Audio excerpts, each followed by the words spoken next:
ফুল তো 1টা বাজে। আজকে ঠাকুর দিতে দিতে দেরি হয়ে গেছে। তো দেখো আজকে দুতরা ফুলও পাইছি, লাগা বাসার দিদিয়ে ডাকিয়া দিছুই ঘন্টা ফুলও। আর দেখো কত সুন্দর লাগে, লাল ফুল, ঝুমকার লাল ফুল, জবা ফুলও পাইছি। আর এদিকে সরস্বতী মা। তো দেখো ঠাকুর দেওয়া শেষ, ওই যে লক্ষ্মীনারায়ণ আর রয়েছে। এখন ঠাকুর দেওয়া শেষ করলাম।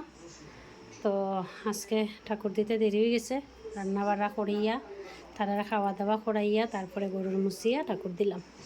তখন ঠাকুর দেওয়া শেষ করলাম, তখন আমি ঠাকুরের প্রসাদ উসাদি নামাইয়া তারপরে খাওয়া দাওয়া করমু। তারপরে বন্ধুরা একটু বাইরেমু, বাইরে একটু টাউনও যাইমু, টাউনও মতলব একটু ব্যাংকও যাইমু। তো নমস্কার বন্ধুরা। তো দেখছো আজকে গাছের, আজকে বৃহস্পতিবার, তো জবা ফুল সব ফুল পাইছি, সুন্দর ভাল লাগে। দুতরা ফুলও, এদিকে ঝুমকা ফুল, এটারে ঝুমকা ফুল হয়। দেখো সন্তোষী মার এখানে দিচ্ছি লাল ঝুমকা হয় এটারে। আর দেখো জবা ফুল।